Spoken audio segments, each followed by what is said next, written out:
अस्सलाम वालेकुम व्यूअर्स, मैं हूं शाकिर सोलंकी।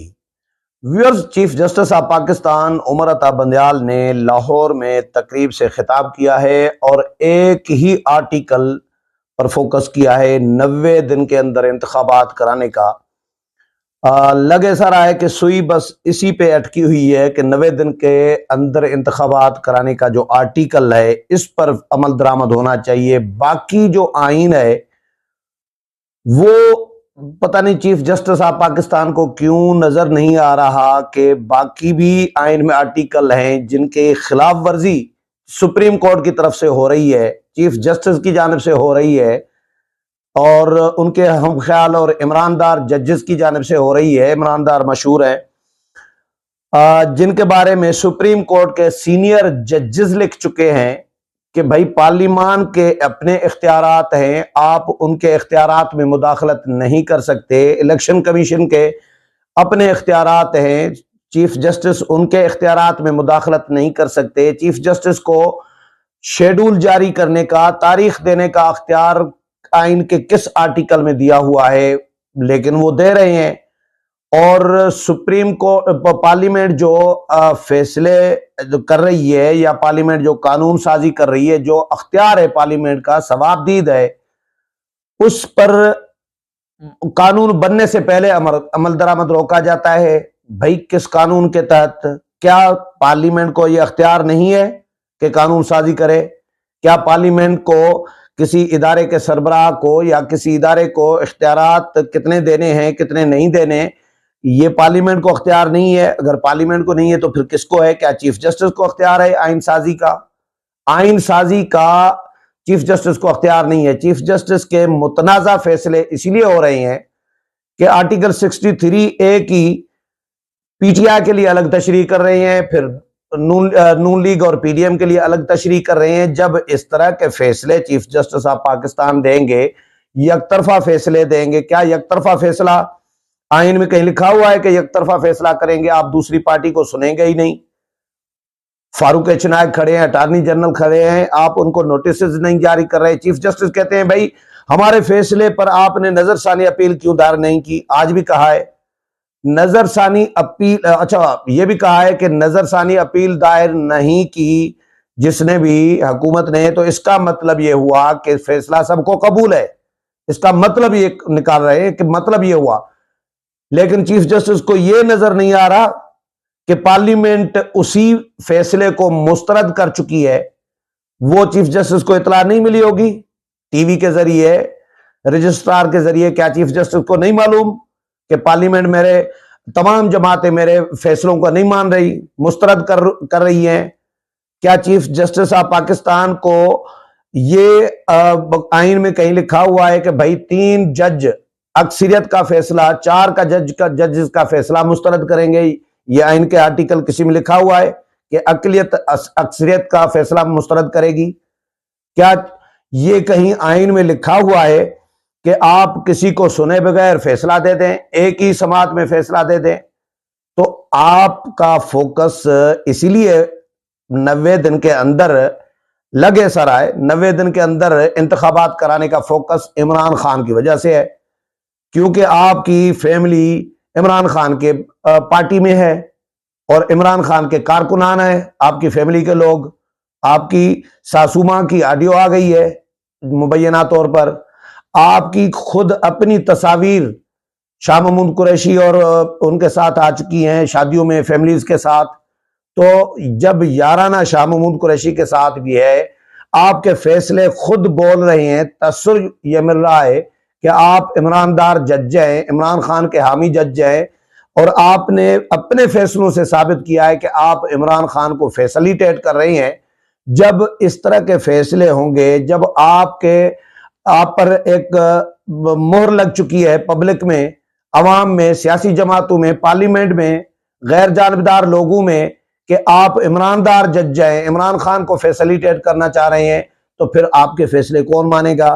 चीफ जस्टिस कह रहे हैं कि भाई नजरसानी अपील नहीं दायर कर रहे, तो इसका मतलब होगा कि सबको फैसला कबूल है, और फैसले पर आज अगर अमल दरामद नहीं होता तो ये फैसला अपनी जगह पर स्टे करेगा, बरकरार रहेगा। आने वाले वक्त में इस पर अमल दरामद होगा। लेकिन चीफ जस्टिस को यह भी नोटिस में होना चाहिए, यह भी ज़हन में होना चाहिए कि पार्लियामेंट इनके फैसलों को मुस्तरद कर चुकी है। बिल्कुल ये ठीक कहा है चीफ जस्टिस ने कि भाई जो फैसला आ चुका है वो फैसला अपनी जगह पर बरकरार होता है, लेकिन उन फैसलों के खिलाफ कभी इस तरह भी तो नहीं हुआ ना कि पार्लियामेंट ने मुत्तफिका तौर पर या अक्सरियती राय से उन फैसलों को मुस्तरद किया हो। ऐसा भी तो कभी माजी में नहीं हुआ। तभी वो फैसले स्टे करते थे, अपनी जगह पर बरकरार रहते थे।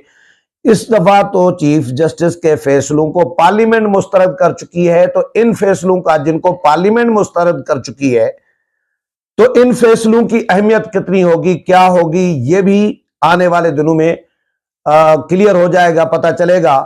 और अक़लियती फैसला अक्सरियत पर मुसल्लत करना, तो इस अक़लियती फैसले की 3 जजेस के फैसले की अहमियत क्या होगी, वो भी मुतनाज़ा है। तो ये मुतनाज़ा फैसले जो है चीफ जस्टिस के, हाँ फैसले कोई मानता है कोई नहीं मानता, ये माजी में रहा है, फैसलों पर तनकीद भी होती है, लेकिन पार्लियामेंट से मुस्तरद होना इस तरह कभी नहीं हुआ।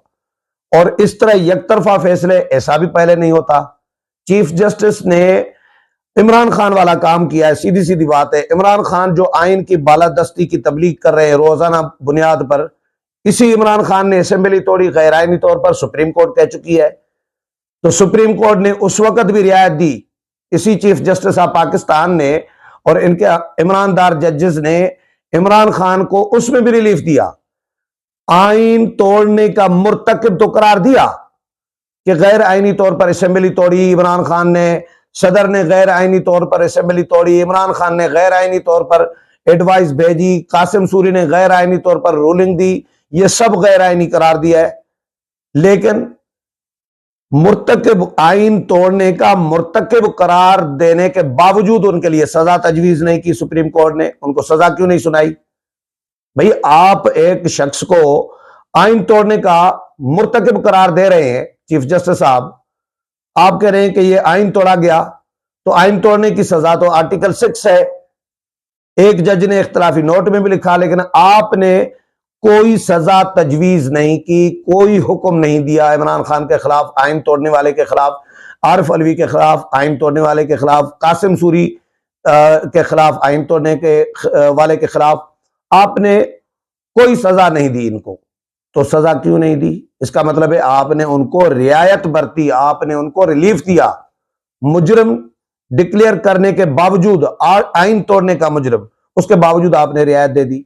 तो आज चीफ जस्टिस साहब आइन पर अमलदारी को यकीनी बनाने के लिए आज वही इमरान खान की तरह तकरीर की है, लेकिन जो खुद आइन के साथ खिलवाड़ कर रहे हैं।